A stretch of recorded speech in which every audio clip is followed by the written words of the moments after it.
नमस्ते फ्रेंड्स। हमारे case sharing के सेशन में आप सबका स्वागत करती हूँ। With the blessings of our guru, our teachers, we start our session. So today is the case of gangrene. हम लर्न करेंगे इस केस के द्वारा गैंग्रीन क्या है, इसके कॉन्फ्लिक्ट, मेडिसिन, मैंने क्या गलती की और फिर क्या सुधार किया और कैसे ये केस ठीक हुआ. So friends, this is name Kashiba, age 84-year-old female, right grade 2 suppuration since 10 days. Pulsating pain at night only, but patient is not complaining anyone. Patient has severe pain at night. No pain while walking and sitting. But patient is not complaining to anyone कि अपने जो बच्चे हैं या उनके जो बच्चे हैं उनको उठा के बोलेंगे नहीं कि आप मेरे को कुछ करो, मुझे बहुत दर्द हो रहा है. वो चुपके से डे टाइम में पेन किलर मंगाएंगे और पेन किलर खा लेंगे अपने से. Swelling and redness of that part is cold to touch. Non-offensive, yellowish white discharge only when given pressure to that part. This is the scenario. Known case of hypertension since 15 years. Patient is on antihypertensive and lipid lowering and blood thinner. Low back pain, age related. Patient in past history, 5 operations are done, hysterectomy, head injury, and some more. Patient does not remember that. Patient को लेके आया उनके बेटे का बेटा. He is 35-year-old male. Life history. पहले तो friends gangrene में देखना क्या है. अगर हम जब भी हम गैंग्रीन देखेंगे तो एक उसका कलर, दो सपोरेशन है या ड्राई गैंग्रीन है, थर्ड उसमें से ऑफेंसिव डिस्चार्ज है या ऑफेंसिवनेस नहीं है, फोर्थ वो जो पार्ट है वो कोल्ड टू टच है या हॉट टू टच है. इससे बहुत सारी चीजें सामने आएगी. फिफ्थ, कौन सी जगह पर है. तो उससे क्या होगा ना, हम उसके कॉजेस को जान पाएंगे. ये एक कन्फ्लिक्ट हीलिंग फेज में है, कन्फ्लिक्ट एक्टिव फेज में है. दूसरा कि गैंग्रीन जो है वो ऑटोइम्यून डिजीज के कारण है, आर्टेरियल ब्लड फ्लोज हैम्पर हुआ उसके कारण है, ब्लड वेसल में कोई स्पाज्म आए कोई कारणों से उसके कारण है, डायबिटीज या जो भी XYZ कारण है. तो हमें ये ढूंढना है, हमें एग्जामिन करना है. तो पेशेंट को राइट ग्रेड 2 में सपुरेशन था, तो मैंने बिठाया, उनका पल्सेशन चेक किया पैर का, तो समझ में आया कि राइट साइड पल्सेशन नहीं है. तो अभी एथेरोस्क्लेरोसिस कंफर्म हो गया. Now go ahead to history. Patient history. Patient has 2 children, 2 sons and 3 daughters. तो उसमें जो पेशेंट की छोटा बेटा जो है वो चाइल्डहुड से ही मेंटली रिटार्डेड, पूरा मेंटली रिटार्डेड नहीं पर mentally retarded and bipolar disorder है. बड़ा बेटा जो है वो, उनके 3 बेटे हैं, ये सब जॉइंट फैमिली में रहते हैं. 17 members are staying in joint family. बड़ा बेटा, उसके 3 बेटे, बहुएं, उनके बच्चे, इन सबको मिला के they are 17 members staying in joint family.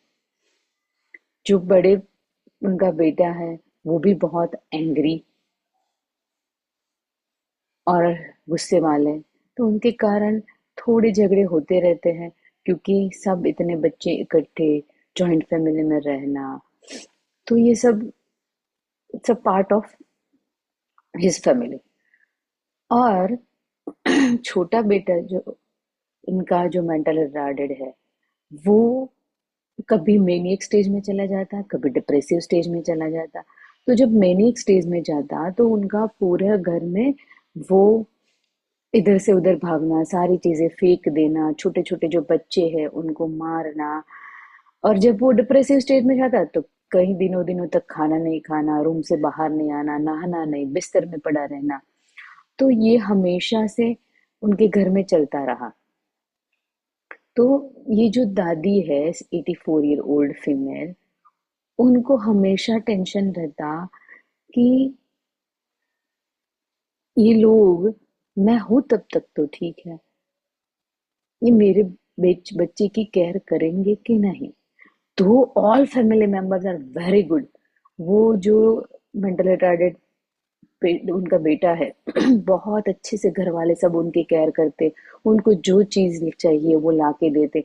पर कभी कभी जब उनके वो बहुत ज्यादा मेनियक बढ़ जाता है, छोटे बच्चों को ऊपर पकड़ के नीचे पटकेंगे या मारेंगे, तब वो जो उनके घर के जो लड़के हैं वो उनको रूम में बंद कर देंगे। फिर आधे घंटे, 2 घंटा, 3 घंटा के लिए उनको बाहर नहीं निकालते जब तक शांत नहीं हो जाते। तो ये दादी को वो भी बिल इतना सा भी पसंद नहीं।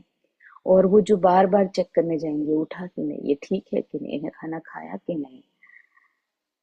तो उनको 3 लड़कियां हैं, उन्होंने हिस्ट्री में 3 लड़कियों के बारे में कुछ भी नहीं किया, बोले सबकी लाइफ सही है।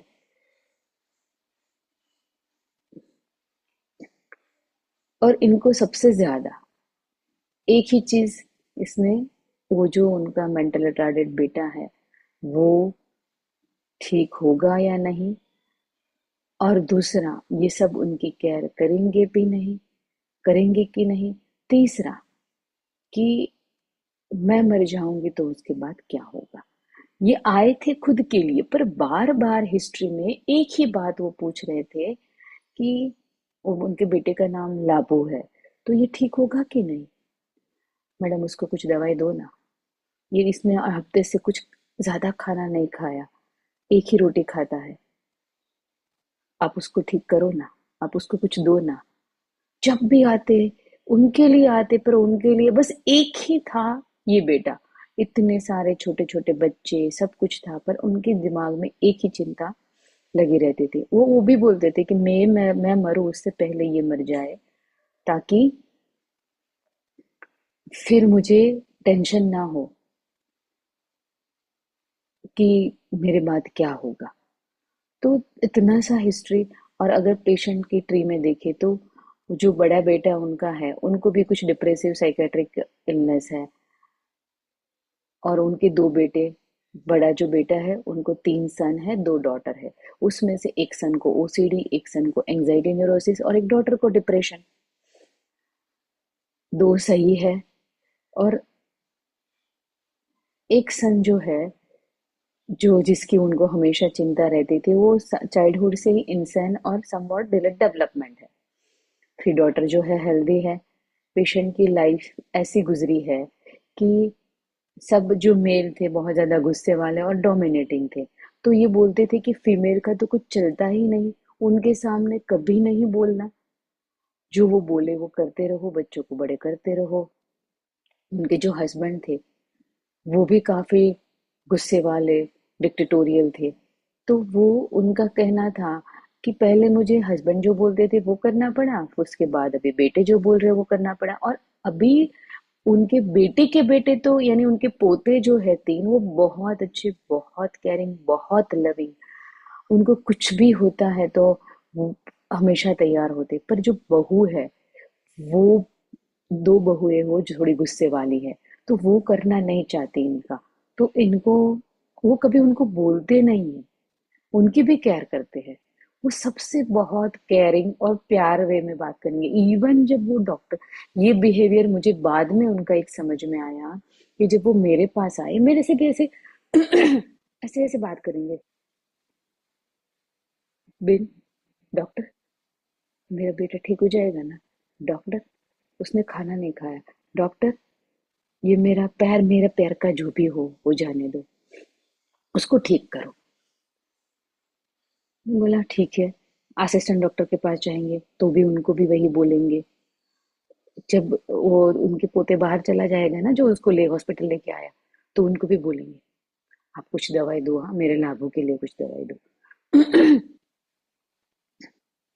तो फ्रेंड्स, इनका नेचर भी बहुत माइल्ड, टिमिड, कैरिंग, जो बच्चे हैं उनकी अगर माएँ छोटे छोटे बच्चे जो उनके पोते हैं, एक पोते को दो बच्चे, दूसरे पोते को चार, तीसरे को दो, ऐसे करके आठ तो उनके घर में छोटे छोटे बच्चे हैं, तो वो बच्चों को भी केयर करेंगे, प्यार करेंगे। पर सबसे ज्यादा उनको रहता है अपना बेटा। वो जब गांव जाते हैं तो उनके साथ ही जाएंगे। दोनों बेटों को लेके ये दादी गांव चली जाती है और वहां उनको रखेगी, खिलाएगी, महीनों तक रहेंगे, फिर वापस आ जाएंगे।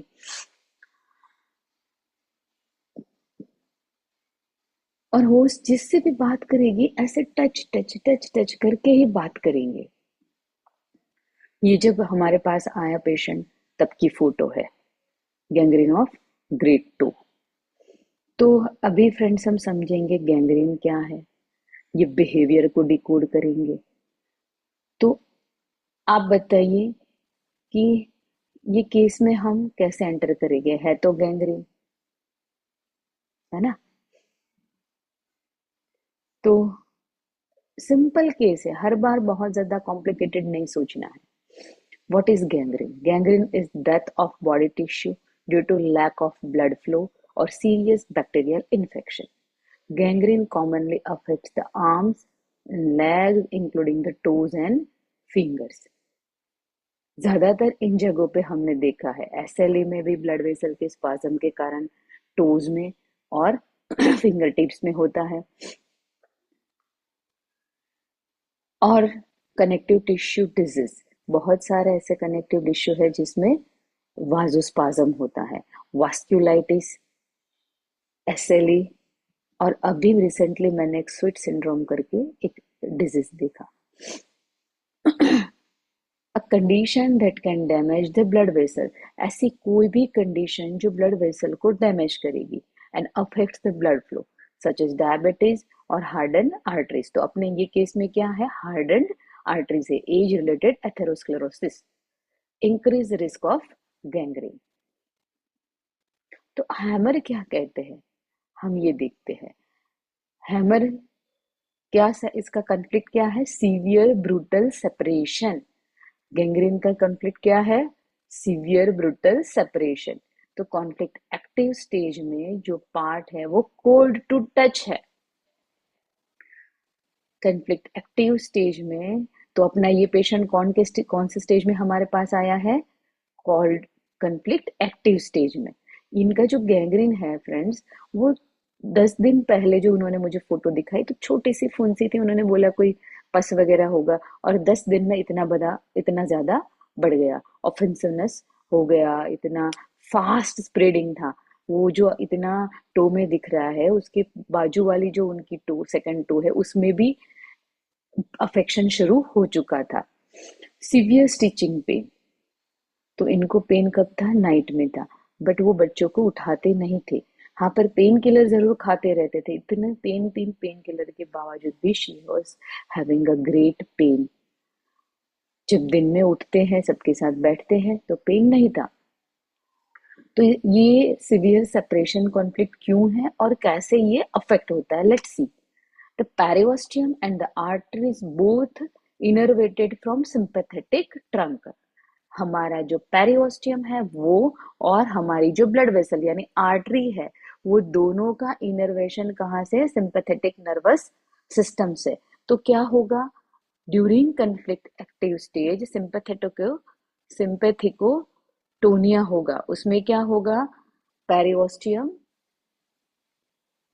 इन्फ्लेम होगा, उसमें इन्फ्लेमेशन आएगा, तो क्या होगा, वो जो सप्लाइंग ब्लड वेसल्स है, वो सप्लाइंग ब्लड वेसल्स का जो ल्यूमेन है, वो इन्फ्लेमेशन की वजह से क्या होगा, नैरो होगा।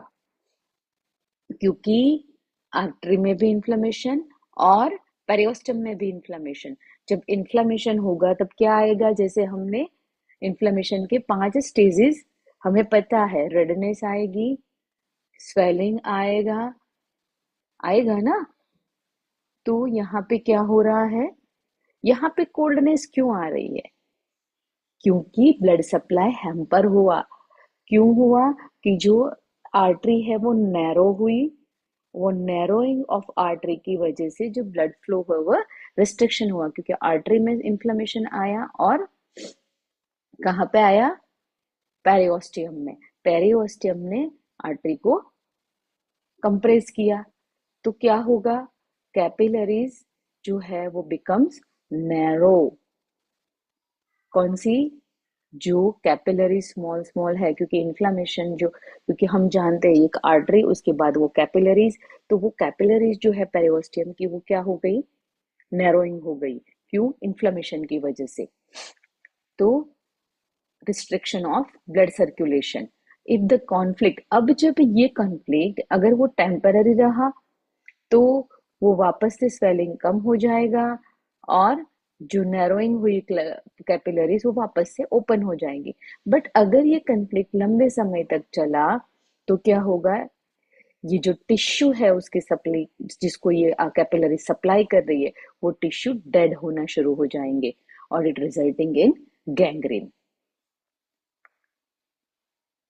तो ये रहा हमारा गैंग्रीन का पार्ट। तो जब भी हम देखेंगे कि गैंग्रीन है तो हमें देखना है कॉन्फ्लिक्ट एक्टिव स्टेज में है या हीलिंग स्टेज में। एक्टिव स्टेज में जो पार्ट है वो कोल्ड टू टच होगा, हीलिंग फेज में जो पार्ट है वो हॉट टू टच होगा, क्योंकि अभी ब्लड वेसल ब्लड सर्कुलेशन चालू हो गया इसलिए वो पार्ट हॉट है। और हमें देखना है कौन से पार्ट का गैंग्रीन है। अगर हमारे पास गैंग्रीन जो है ग्रेड 2 का है तो हम टो को क्या करेंगे, टो का यूज एक ग्रिप में सरफेस की, और दूसरा किक के लिए, कि हमें क्या करना है, इसको किक करना है, किसको किससे सेपरेट होना है, जो हमें नहीं चाहिए, separation, brutally separation, either I don't want or I want to separate from. तो मुझे किससे सेपरेट होना है, जो पर्सन मुझे परेशान कर रहा है, जो मेरी बात नहीं सुनना, या फिर जो हमें हमें आगे बढ़ने में रोक रहा है। तो इस केस में इनको किससे सेपरेट होना था, किसको उनको किक करना था, राइट टो में है। तो वो जो बहू है, तीन, वो जो पोते की वाइफ है, वो जो ये लाभुका का, जब इनके बेटे जो एमआर है वो जो बहुत परेशान करते थे, उनको एक कमरे में बंद कर देते थे और उनको बाहर नहीं आने देते थे। या फिर वो चाहते थे कि उनको तो अकल नहीं है तो ये बहुओं को तो अकल आए, पर इनके छोटे बच्चों के कारण ये भी फ्रस्ट्रेटेड रहते थे, तो झगड़े लगे रहते थे। तो ये चाहती थी कि ये बहुए सुधर जाए, she wants to kick her. But वो ये जो कन्फ्लिक्ट होते हैं ना फ्रेंड्स, वो इमेजिनरी है। हमारे मन को कल्पना और हकीकत में कोई भेद समझ में नहीं आता। अगर आप मन से चाहते हो कि ऐसा हो जाए, पर आप बोलते नहीं हो, तो होगा तो वही जो हम मन से चाहते हैं। तो इनको मन से था कि ये लोग चले जाए, क्योंकि पोते तो बहुत ज्यादा केयरिंग थे। तो फ्रेंड्स यहाँ पे ये वुमन जो है, she wants to kick her daughter in law. तो पहले मैंने मेडिसिन दिया, कौन सा दिया, फॉस्फोरस 200। ये एक्चुअली फॉस्फोरस पहले नहीं दिया था, पहले लैकेसिस दिया था पैथोलॉजी को लेके, क्योंकि मैंने सोचा स्ट्रेट रेमेडी दे दूं, बहुत फास्ट स्प्रेडिंग अल्सर है इसीलिए। तो मैंने पहले कुछ नहीं लिया था, skin ulcer discharge offensive and extremities toes gangrene, but I was fail. फिर सेकंड दिया मैंने फॉस्फोरस, उसमें anxiety, children about, caress desire, swelling too, क्योंकि लेगेसिस से ठीक नहीं हुआ और उनका जो ये बहुत ज्यादा लविंग केयरिंग बिहेवियर था उसको लेके, पर वो बिहेवियर को मैं डिकोड नहीं कर पाई थी। तो मैंने कैरेस डिजायर, यानी उनको कैरेसिंग चाहिए ऐसा पकड़ के मेडिसिन दिया। और एंजाइटी चिल्ड्रन, तो वो जो उनके छोटे बेटे को लेके, ये जो एमआर बेटा है उसको लेके कांस्टेंट था। पर ये क्यों गैंग्रीन इसी टाइम पे हुआ, क्योंकि इन दिनों लास्ट 1 मंथ से उन वो मेनियक स्टेज में था और बहुत परेशान करता था। तो ये जो बेटे भी है, पोते और ये बहुए, तो उनको थोड़ा पनिश करने लगे थे, तो इनको और ज्यादा वरी थी। आप ऐसी दवाई दे दो ताकि ये शांत हो जाए, ताकि सब घर वाले उसको परेशान ना करे। एक्चुअली वो बेटा परेशान करता था क्योंकि वो एमआर था। फिर लास्ट आर्सेनिक दिया, anxiety children about, caress desire to be लेके म्यूटिलेशन लिया क्योंकि समझा था कि ये पार्ट जो है कहाँ डेड म्यूटिलेटेड हो रहा है, पास्ट में 5 सर्जरी थी, उसको जोड़ के मैंने क्या लिया, डेड म्यूटिलेशन, फिर एप्सिस। तो फ्रेंड्स ये तीनों मेरी फेल हो गई। फिर सोचा कि अभी करेंगे क्या। तो फिर उस केस को मैंने वापस से रीस्टडी किया। देन आई, क्योंकि ये जो आर्सेनिक और लेकेसिस है वो पैथोलॉजिकली गैंग्रीन के लिए बेस्ट मेडिसिन है, बट आर्सेनिक में हॉट टू टच है, लेकेसिस हॉट टू टच है। तो हमें देखना है मेरा जो पेशेंट है वो कहाँ पे था, वो पार्ट कोल्ड टू टच में है। तो यहाँ से ये दोनों रूल आउट हो गई। देन उनको डिकोड किया। फिर क्या कि एंजाइटी चिल्ड्रन अबाउट तो था, ये रूब्रिक तो कंफर्म था। तो क्या एंजाइटी चिल्ड्रन अबाउट गैंग्रीन पैदा कर सकता है? वो एंजाइटी कितनी थी? वो एंजाइटी इंसेनिटी के लेवल की थी। कितने साल हो गए, इतने सालों से उनको हमेशा एंजाइटी एंजाइटी चिल्ड्रन। और जब आते खुद की पीड़ा इतनी थी और सर्जन को दिखाया था, उन्होंने एम्पुटेशन को बोला था, फिर भी वो उनको एक ही चिंता थी, लाभू ठीक हो जाएगा ना मैडम, लाभू को कुछ दवाई दे दो। और जब भी आएंगे ऐसे touch touch touch touch touch करके ही बातें करेंगे। तो ये जो था ना, वो एंजाइटी माइल्ड एंजाइटी नहीं थी, ये जो थी वो इंसैनिटी के लेवल की थी। हमारे पास डेलीरियम एंशियस है, डिलूजन एंशियस है, एंजाइटी इंसैनिटी है, पर ये इंसैनिटी स्पेसिफिक थी क्या, एंजाइटी चिल्ड्रन को लेके। दूसरा उनका जो बिहेवियर था, इंसेंट बिहेवियर, वो ऐसे टच कर करके कि डॉक्टर को भी, मुझे डॉक्टर, अपने पास डॉक्टर ऋषि, डॉक्टर निविदा और जो भी हमारे पास डॉक्टर्स है, उन सब के साथ जो भी केस लेते उनके साथ ऐसे टच टच करके बात करेंगे, आप मेरे को ठीक कर दो, बेटे को ठीक कर दो, आप ऐसा करो। फिर मैंने उनको बोला, उनके पोते को, बहू को फोन लगा के, कि क्या ये सबके साथ ऐसे टची बिहेवियर से ही बात करते? वो बोले हाँ, इतना हमें कभी डांटते नहीं, और सबके साथ ऐसे टच कर करके भाई भाई करके से ना पास में पूरा बैठ जाना और ऐसा कर करके। तो फिर रुब्रिक लिया एग्जाइटी चिल्ड्रन अबाउट, और दूसरा caressing inclination to. Caressing inclination to carriage यानी वो खुद की भी, खुद को भी केयर चाहिए और दूसरों को भी केयर करेंगे। कैरेसिंग यानी, कैरेसिंग इंक्लिनेशन सिंपल है कि सबको ऐसे टच करके केयर करेंगे, बट ये जो कैरेसिंग था वो भी एक इंसेनिटी का पार्ट था। क्यों? क्योंकि कोई डॉक्टर से तो टच करके इतनी बात नहीं करेगा बार बार, क्योंकि वो मेरे पास अगर 10 मिनट बैठते हैं तो 10 मिनट में वो मुझे 50 बार टच करेंगे, ऐसे ऐसे करके। किसी के पास जाएंगे ऐसे टच करेंगे, बाजू में बैठेंगे और कान में आएंगे बात करने के लिए। फिर पूछा सबका, तो घर में भी हाँ ऐसे ही बात करेंगे। तो कैरेसिंग इंक्लिनेशन टू कैरेस, अभी मेरे पास इंसेनिटी में कैरेसिंग नहीं पड़ा है, पर ये क्या है, ये दोनों जो है वो इंसेनिटी का एक पार्ट है। वो कंट्रोल्ड बिहेवियर नहीं है, वो है इंसेन बिहेवियर।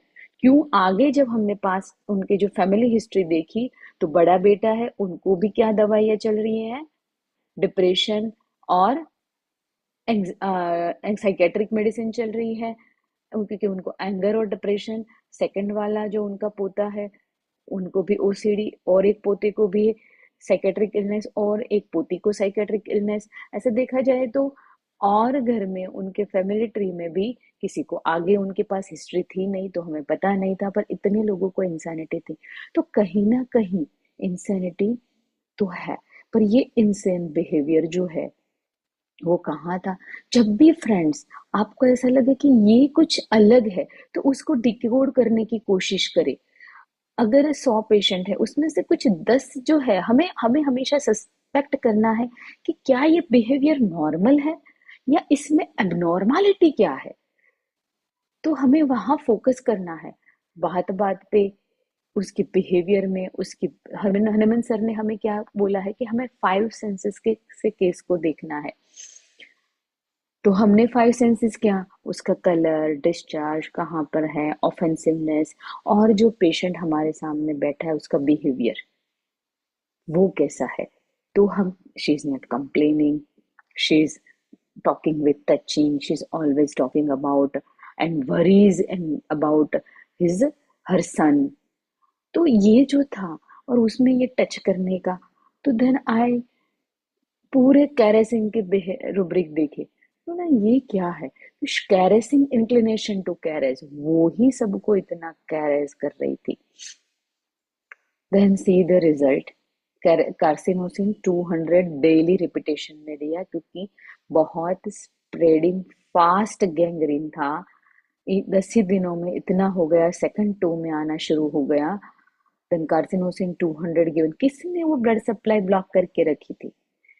क्यों? ग्रेड टू अफेक्शन हुआ।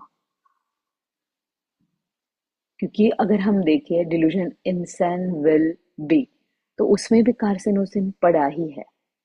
एंजाइटी चिल्ड्रन कैरेसिंग इंक्लिनेशन टू, क्योंकि कार्सिनोसिन जो है वो खुद कैरेसिंग चाहती भी है और दूसरों को कैरेस करेगी भी। दूसरी ऐसी मेडिसिन अगर हम जानना चाहे तो phosphorus, germanium and marble white, ये जो मेडिसिन है ये कैरेसिंग चाहती भी है और अदर्स को भी कैरेस करेगी। तो हमें एक लिस्ट बनाना है कि ऐसे मेडिसिन कौन कौन सी है। तो आफ्टर 4-5 डेज के बाद का फॉलोअप है, ये 15 डेज के बाद का फॉलोअप है, और ये फॉलोअप 20 डेज के बाद का है। और आगे जो एक आपको वीडियो दिखाऊंगी वो पूरा क्लियर हो चुका है। तो विद इन 1 मंथ ये पूरा केस क्लियर। तो अब हम समझेंगे कार्सिनोसिन क्या है। हम हमेशा पैथोलॉजी से जाएंगे ना, तो जो केस का क्रक्स है उसको मिस कर जाएंगे। जैसे मैंने पहले यही गैंग्रीन वाली मेडिसिन से एंटर किया कि जो सेल को तोड़ती कौन है, बट उससे नहीं हुआ। हम we have to always find the cause, we always find the core, कि इसको परेशानी क्या है, कौन सी चीज है जो इसको परेशान कर रही है। तो फ्रेंड्स अब हम समझेंगे कार्सिनोसिन। तो कार्सिनोसिन के कुछ फिजिकल पॉइंट्स हैं, कुछ फिजिकल एंट्रीज है कि conjunctiva blue. Why conjunctiva blue? क्योंकि जो कलर अगर दूसरों से अलग है तो लोग वहां क्या होंगे ना, अट्रैक्ट होंगे। देखो इसकी आंखें कैसी है, इसकी ब्लू आईज है, इसकी ब्राउन आईज है, इसकी ग्रीन आईज है, और इसकी कैसी आईज है, कलर है, डिफरेंट है। तो मैंने आज तक 3 पेशेंट देखे जिसकी कंजक्टाइवा ब्लू है, बहुत ब्यूटीफुल दिखती है कंजक्टाइवा जो हमारी वाइट है। जो स्क्लेरा वाइट है वो कैसी दिखना शुरू हो जाएगी, एक्चुअली स्क्लेरा। पिगमेंट जब ज्यादा आएगा तो कब आएगा, जो कहीं पर पार्ट पे पिगमेंटेशन आएगा, ब्लैक हुआ, ब्राउन हुआ, ब्लू हुआ, ग्रीन हुआ, पहले वहां इन्फ्लामेशन आएगा। इन्फ्लामेशन जो है वो क्या करेगा, थोड़ा लंबे समय तक रहेगा, फिर उसको पिगमेंट करेगा। Body tries to absorb the rays, यानी वो मॉर्सल का जो रेज है उसको एब्जॉर्ब करना चाहेगा, और उसका कलर अगर ब्लू हुआ तो वो क्यों आएगा, फिजिकली हम देखें तो they try to attract the people towards them. Frequent winking, कहीं पर भी पिगमेंटेशन आया तो हमें सोचना है कि there has to be inflammation before that, इसने पिगमेंटेशन छोड़ा। आंख में है तो मॉर्सल लिया है actually. Frequent winking of eyes, क्यों? क्योंकि quivering of ocular muscle, trying to focus on one object but could not. Morsel जो है वो क्या करना है, या तो निगलना नहीं है या निगल रहा है। ठीक है, या तो मेरे से निगला नहीं जा रहा है या मुझे निगलना नहीं है। Trying to focus on that object but could not, इसलिए बार बार क्या आएगा, dark earthy complexion, pigmentation. Sexual desire increase in children, क्यों? क्यों? बिकॉज ये जो बच्चे हैं वो पहले क्या हो गए, और मैच्योर हो गए। क्यों मैच्योर हुए, जब हम इसकी जर्नी को समझेंगे। बट आज तक masturbation habit in children, sexual desire increase in children, वो नहीं लेना है फ्रेंड्स कभी हमें। क्यों? उसके पीछे जाना है कि ये क्यों इसमें गया, क्यों इसके सेक्सुअल डिजायर इंक्रीज हुई। ये बच्चा, तो हमें उससे पीछे देखना है हमेशा। पहले मैंने काफी बार मास्टरबेशन जो बच्चों में कॉमन है, बहुत सारे बच्चों में मैं देखती हूँ। तो वहां से एंट्री लेते थे, पर कभी कोई पेशेंट ठीक नहीं हुआ। अभी हमें उससे पीछे जाना है, क्यों? कहीं ना कहीं लैक ऑफ लव है। इसीलिए फिजिकल लव यानी sexual love is also a extension part of that lack of love. जो लैक ऑफ फीलिंग है वहां का, क्यों ये बच्चा इतनी मैच्योरिटी में, सेक्सुअल मैच्योरिटी में आ गया, कहाँ से ये लैक ऑफ लव में गया, वो हमें ढूंढना है हमेशा। Numerous dark moles, melanoma in non-malignant form, protection from outer verbal attack। क्यों आया पिगमेंटेशन? मोल्स क्यों आए? अगर आप देखते हो बहुत सारी फीमेल्स को मोल्स है, फ्रेकल्स है, मेलानोमा है, तो वी हैव टू फाइंड कि किसको क्या प्रोटेक्ट करना चाह रहा है। क्योंकि जो मेलानिन प्रोड्यूसिंग सेल है वो हमारे न्यूरल क्रेस्ट से आए हैं, ट्रांसफर हुए हैं। तो न्यूरल क्रेस्ट के जो भी सेल्स है, जैसे कि हमारे मोल्स मेलानिन सेल्स है, थायराइड सेल्स है, हमारे डेंचर के जो सेल्स है, बोन्स की ग्रोथ के जो सेल्स है, वो सारे सेल्स कहाँ से आए हैं? न्यूरल क्रेस्ट ओरिजिन है। तो न्यूरल क्रेस्ट ओरिजिन जब कुछ भी होगा तो हमें देखना है, there has to be some attack, there has to be some murder, doom. ऐसे सिचुएशन जहां उसका इंसल्ट हो रहा है, मर्डर हो रहा है, डूम जैसी सिचुएशन हो रही है जहां सब तहस महस हो रहा है, बहुत ज्यादा जीवन को खतरा है या फिर है, तो अभी हम इसको रियलिटी में भी सोच सकते हैं और फिगुरेटिव भी सोच सकते हैं। तो फिगुरेटिव क्या है? किसी ने सबके सामने इतने 100 लोगों के सामने इसको इंसल्ट कर दिया, तो वो क्या हो गया? उसका एस्टीम का, उसका मर्डर हो गया।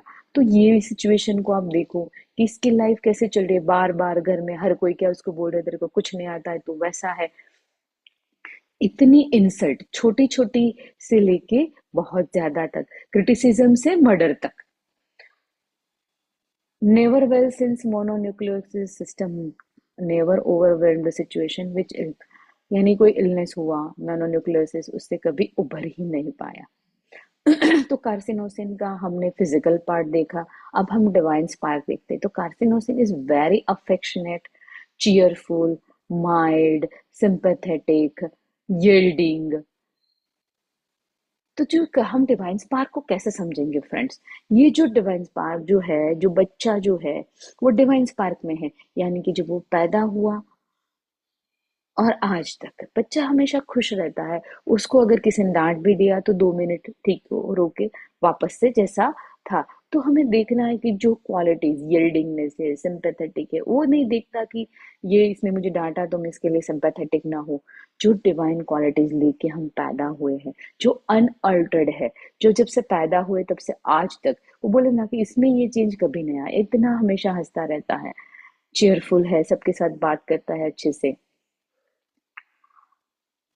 आर्ट एबिलिटी, माइल्डनेस फ्रेंड्स नहीं आएगा डिवाइन स्पार्क में, क्योंकि it is due to secondary something. But अगर माइल्डनेस है चाइल्डहुड से लेके अभी तक, तो वो कॉन्स्टिट्यूशन का एक पार्ट हो गया, वो पूरे कॉन्स्टिट्यूशन को रिप्रेजेंट कर रहा है, तो उसको भी हम ले सकते हैं। यहाँ पे affectionate, cheerful, sympathetic, yielding. Mildness नहीं आएगा, 2 बार लिखा है, but it is not included in divine spark. Art ability, it's divine part, क्योंकि हम किसी को आर्ट सिखा नहीं सकते।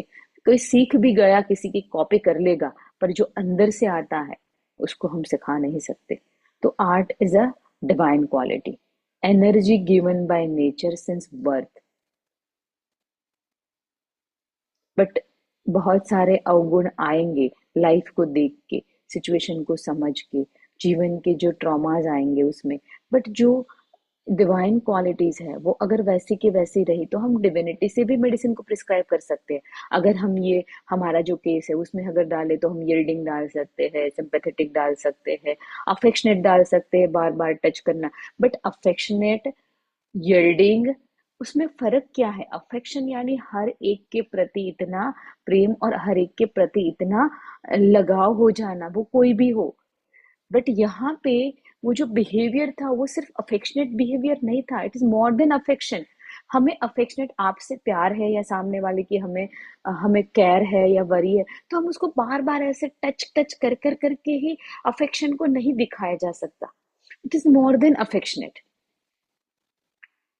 Bonsai, carcinosin is bonsai, very adjustable. वो अंदर और बाहर अलग नहीं है, वो एक ही है. गुडगल, तो गुडगल क्यों हुआ? It's not divine spark. गुडगल इज अ बिहेवियर. क्यों बिहेव ऐसा हुआ? क्यों वो गुडगल में गई? क्यों वो प्रिकॉसिटी में गई? तो पहले हम समझते हैं इसका कोर. कार्सिनोसिन का जो कोर है, फोर्सिक and feeling, smaller and murder. तो क्या हुआ कि अगर मैं गुड गर्ल बन के रहूंगी तो मेरा मर्डर नहीं होगा. अगर मेरा मर्डर नहीं होगा, मैं स्मॉल नहीं होगी, कोई मुझे फोर्सेक नहीं करेगा. पर अगर मैं सबके साथ प्यार से बात करूं, सबको केयर करूं, यील्ड हो जाऊं, या फिर या फिर मैं गुड गर्ल बन जाऊं, तो क्या होगा? सब मुझे प्यार करेंगे, कोई मेरे इंसल्ट नहीं करेगा, कोई मुझे सबके सामने डांटेगा नहीं, कोई मुझे लो फील नहीं करागे. क्योंकि सबके सामने जब कोई डांटता है तो आप बोलो क्या फील होता है? लो फीलिंग आती है, स्मॉलर की फीलिंग आती है कि मैं लो फील करता हूँ. तो इससे बाहर निकलने के लिए कार्सिनोसिन ने जो डिफेंस अपनाया, वो कौन सा अपनाया? बॉन्शाई. यानी जो लोग जैसा बोल रहे हैं वैसा करो, और सबको अच्छा लगे वैसा बिहेव करो. गुडगर्ल बन गई. तो जब भी अब आप देखते हैं कि कोई लड़की, कोई फीमेल, कोई दादी गुडगर्ल है, तो वहां हमें करना है कि ये क्यों गुडगर्ल है, इसकी लाइफ को डिकोड करना है. सेंसिटिविटी. अभी फॉल्स परसेप्शन का कोर क्या है? Forsaken, smaller and murder. अभी हम सेंसिटिविटी को देखें तो डिल्यूजन, अलोन. अकेला रहेगा तो क्या होगा? घबराएगा. अकेला रहेगा तो उसको, हम अलोन है तो देखना है कि अलोन हो के क्या महसूस कर रहा है. अलोन हो गया, फोरसेक हो गया, अलोन हो गया, स्मॉलर हो गया. कोई साथ में है तो अच्छा लगता है, सपोर्टिव फील होता है. Appreciated not. अगर मुझे कोई अप्रिशिएट नहीं कर रहा है, मेरी सेंसिटिविटी है, तो मैं क्या करूंगी? अच्छा बिहेव करूंगी, अच्छा कुछ करके लाऊंगी ताकि मुझे अप्रिशिएशन मिले. Delusion, separated from the world. तो कार्सिनोसिन की हिस्ट्री हमने देखी कि कार्सिनोसिन कहाँ से आया? फोरसेकन से. तो अगर वो दुनिया से सेपरेट होगा तो क्या महसूस करेगा? फोरसेक महसूस करेगा. निग्लेक्टेड ही और शी इज, कि कोई मुझे ध्यान नहीं दे रहा है. निग्लेक्शन इज अ ऑल्सो ध्यान नहीं दे रहा. ध्यान नहीं दे रहा यानी कि मुझे, अगर 5 लोग खड़े हैं और एक बंदे को बिठाया जा रहा है चेयर दे के, 4 को नहीं बिठाया, या 4 को चेयर मिली, 1 को नहीं मिली, तो क्या हुआ? निग्लेक्शन. जब देरानी जेठानी है, एक को पूछा जा रहा है, दूसरे को नहीं पूछा जा रहा है, this is neglection. Neglection is also a part of some esteem, की वैल्यूड का पार्ट है. वो प्यार वाला पार्ट सिर्फ नहीं है. चीजें है, दो भाई बहन है, एक को हमेशा मिलती, एक को नहीं मिलती, तो वो क्या फील करेगा? निग्लेक्टेड फील करेगा. क्रिटिसाइज यानी बार बात पे खामियां निकालना. क्रिटिसाइज यानी कि तू अच्छा नहीं कर रहा, तेरे से ये नहीं हुआ, तूने ये ठीक से नहीं किया, यहाँ रह गया. को क्या होगा? The delusion adulty is not a part of sensitivity. Fits hands belongs to her not. यानी कि वो कहाँ पे पड़ा? कार्सिनोसिन जो है वो डोमिनेशन से आई है. Dirtiness is a part of dying state. It's not a part of sensitivity, sorry.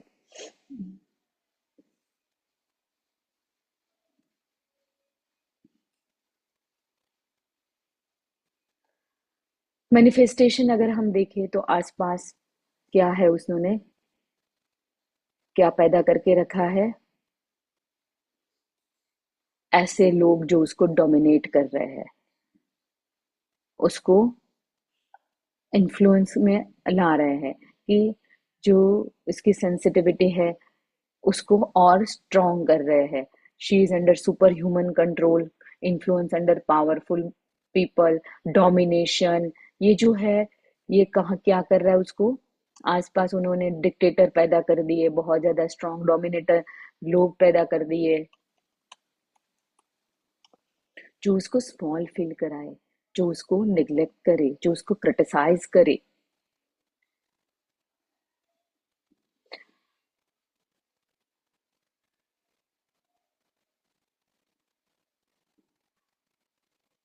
तो एक शेड हम देखें कि carcinosin is very mild, timid, gentle, affectionate, yielding. और दूसरा हम अगर कोर देखें, फोरसेकन, और जैसे हमने समझा स्मॉलर, मर्डर, निग्लेक्टेड। तो ये सब जो पार्ट है, ये उससे करवा क्या रहा है? फिर वो सेंसिटिव सेंसिटिव सेल सेंसिटिव कैसे हुआ? फिर हम देखेंगे उसने डिफेंस कैसे लिया, और डिफेंडेड में वो क्या बन जाती है। जो माइल्ड सेंसिटिव कार्सिनोसिन है, कई सारे फ्रेंड्स मैंने पेशेंट देखे, इतने एरडेंट, इतने गुस्से वाले, इतने आउटस्पोकन, वो भी कार्सिनोसिन से ठीक हुए हैं। तो जब कार्सिनोसिन, अगर कार्सिनोसिन स्मॉलर है, उसने मेहनत, उसको सेंसिटिविटी क्या है, उसका मर्डर हो जाएगा, मर्डर होके स्मॉल हो जाएगी, तो उसने क्या करेगी, बहुत मेहनत करेगी, बहुत अच्छे से पढ़ेगी, और हमेशा फर्स्ट आने की कोशिश करेगी। अगर वो फर्स्ट आ गई तो उसका ये स्टेट चला गया, तो फिर वो नहीं आएगा। पर अगर वो फर्स्ट नहीं आ पाई, देन व्हाट, देन वो डिजीज स्टेट में जाएगी। एक बात और याद रखिएगा, अगर कोई बंदा स्मॉलर से उभरा है, बिजनेस करके उसने वो स्टेट अचीव कर लिया, तो वो उसको स्मॉलर अफेक्ट नहीं कर रहा है अभी। हमें और उसकी कुछ भीतर जाना है कि और क्या इसके सेंसिटिविटी है, जिसने इसको इसको डिजीज्ड किया, जिसने ये डिजीज पैदा किया। कई बार आपको बड़ी बड़ी बातें करने वाले लोग मिल जाएंगे जो अंदर से स्मॉलर है। तो फिर फ्रेंड्स, हमें देखना है क्या ये स्मॉलरनेस आज भी उसको अफेक्ट कर रही है। इफ यस तो ही लेना है, अगर नो तो हमें देखना है क्या अफेक्ट कर रहा है उसको, क्या तोड़ रहा है उसको, कौन सा पार्ट बीमार है। तो सेंसिटिविटी अगर देखें हम, तो criticism, she is sensitive to criticism, sensitive to humiliation, abuse, being honour wounded. देखिए कार्सिनोसिन जो माइल्ड जेंटल यील्डिंग है, वो ऑनर वुंडेड में पड़ी है।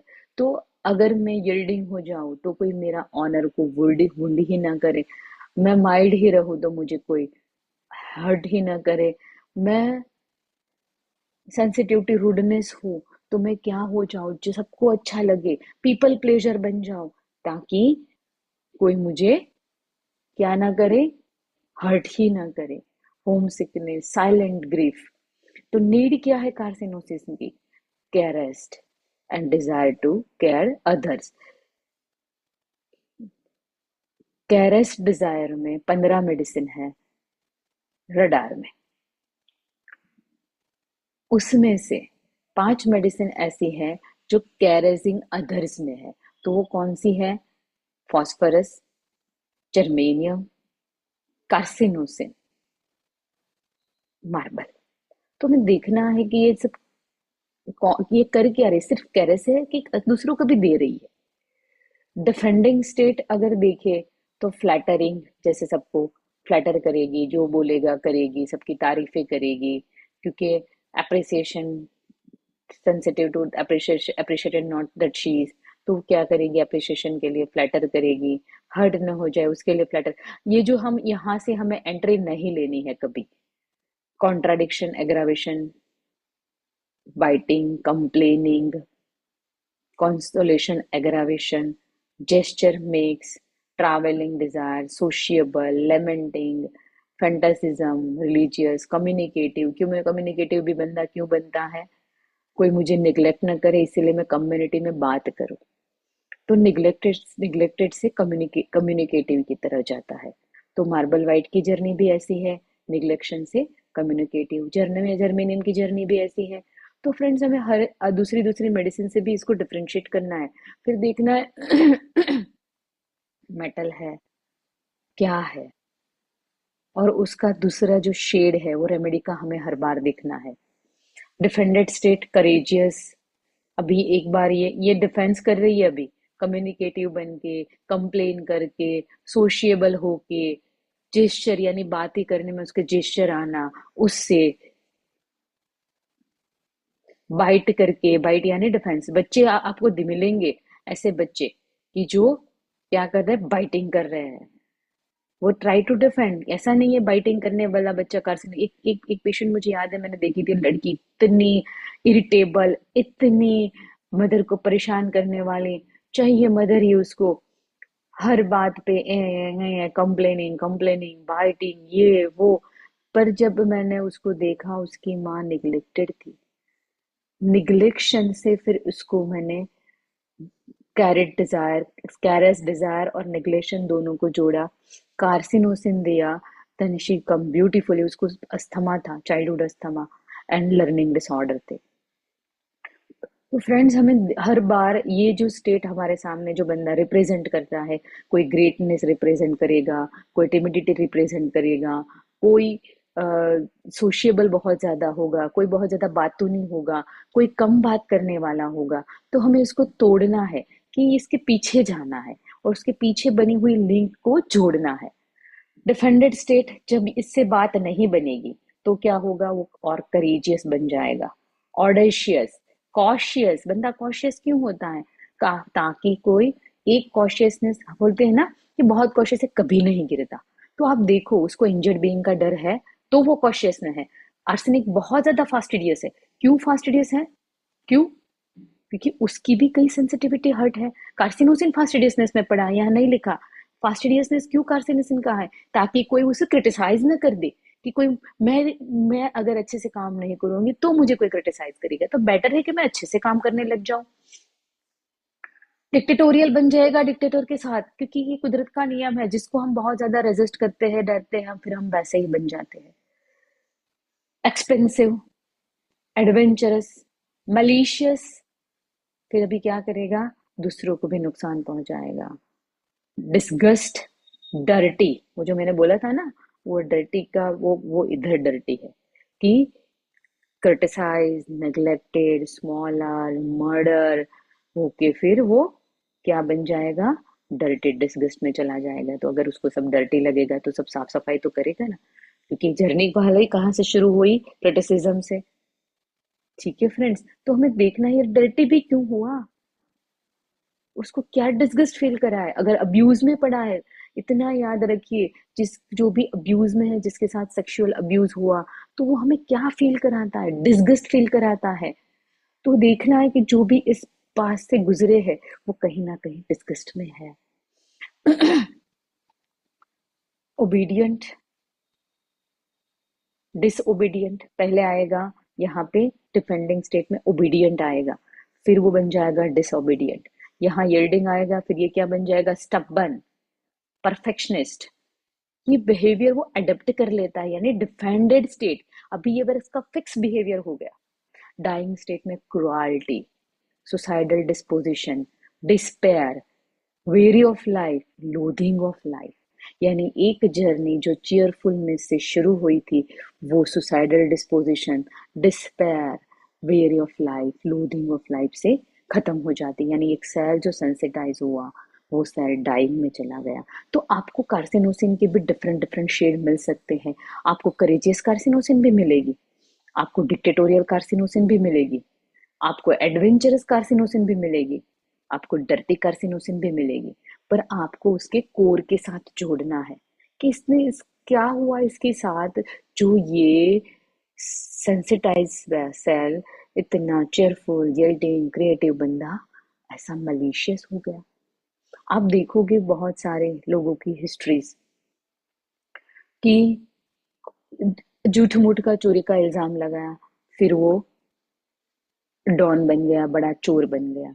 क्यों? क्योंकि वो चोरी के इल्जाम ने इसको वहां पर बना दिया। तो हम ऐसे ही बहुत सारे लोगों की जर्नी अगर हम देखें, तो एक बंदा माइल्डनेस से क्रुएलिटी में चला जाता है, एक बंदा टिमिडिटी से करेजियस में चला जाएगा, ऑडेसिटी में। ऑडेसिटी यानी अनकैलकुलेटेड रिस्क।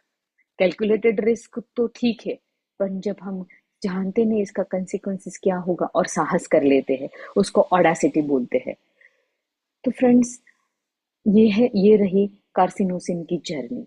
तो अब हमारे पास जो भी ये ऐसे पेशेंट आएंगे, तो हम उसको खोलेंगे, देखेंगे कि हमारे कौन से स्टेज में है। तो फ्रेंड्स, इसके आगे सेंसिटिविटी एलिमेंट्स ये कहाँ से हुआ, तो ये सेंसिटिविटी का ही पार्ट है। Anticipation, domination, death, loved ones, elements from fright, mental exertion, violence, neglected being, fear, attacked being, fear contagion in children. तो ये डर्टी का पार्ट आ गया. Fear death of, fear dog of, fear failure of. Failure होके क्या होगा? Humiliate होगा, murderous feel करेगा, smaller हो जाएगा और फोरसेक हो जाएगा. क्योंकि अगर मैंने अचीव कर लिया, आप एक बात और भी ध्यान रखिएगा कि जो भी बहुत बड़े अचीवर है, वो हर अचीवर स्मॉल से ऑपरेट नहीं हुआ है. कोई 4 सेकंड से भी ऑपरेट हो सकता है. कि जब छोटा था तो सब मुझे निग्लेक्ट करते थे, तो आज मैं बड़ा बन गया तो सब मुझे रिस्पेक्ट दे रहे हैं. तो हमें देखना है इसकी जर्नी 4 6 से शुरू हुई या स्मॉलर से शुरू हुई है. मिसफॉर्चून, फियर ऑफ मिसफॉर्चून, यानी कि मैं वापस से, आज मैंने मेहनत करके स्मॉलर में से पैसा कमा कमा के इधर पहुंचा, अभी डर है कि ये सब चला ना जाए. ठीक है. रिजेक्शन, मुझे कोई रिजेक्ट ना कर दे. रिस्पॉन्सिबिलिटी, तो कार्सिनोसिन एक रिस्पॉन्सिबिलिटी स्ट्रॉन्ग में भी पड़ा है, और एक वो जो यहाँ लिखा नहीं है, पर carcinosin is also in responsibility strong, very responsible person carcinosin is. और फिर एक बाद एक स्टेज आएगा कि उसको फियर ऑफ रिस्पॉन्सिबिलिटी भी हो जाएगा. तो हमें देखना है कि कार्सिनोसिन हमारे कौन से शेड में पड़ी है. रिस्पॉन्सिबिलिटी स्ट्रॉन्ग, वो कहाँ पे आएगा? वो डिफेंडिंग पार्ट में आएगा कि मैं रिस्पॉन्सिबिलिटी ले लूं. वो उसका कंस्टिट्यूशन पार्ट आएगा. फियर ऑफ टेरर, इतना ज्यादा डर, जैसे अटैक और टेरर आसपास में आएगा कि कोई बोल ना दे, कोई कुछ कर ना दे, कोई मुझे मार ना दे.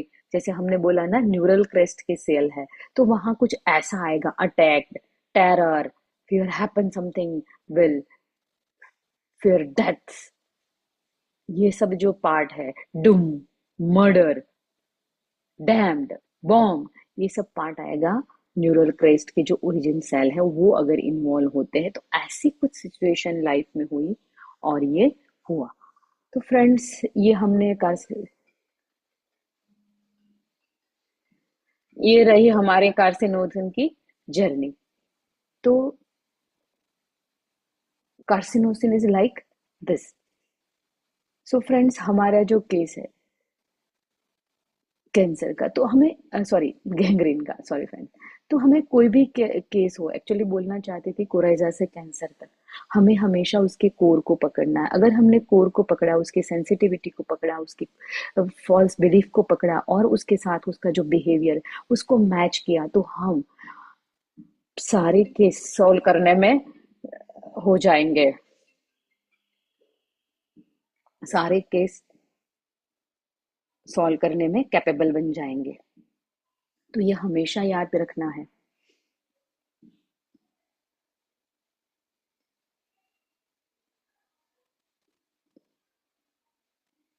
So this is our journey of carcinosin.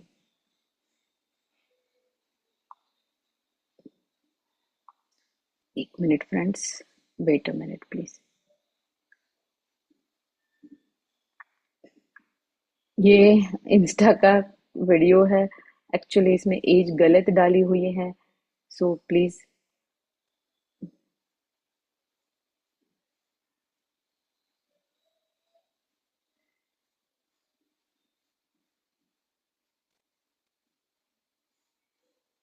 ये जो लास्ट फॉलो अप, ठीक है, कि पूरा हील हो चुका है. एक्चुअली ये वीडियो बताने का इतना ही अब हमारा मेरा पर्पस था.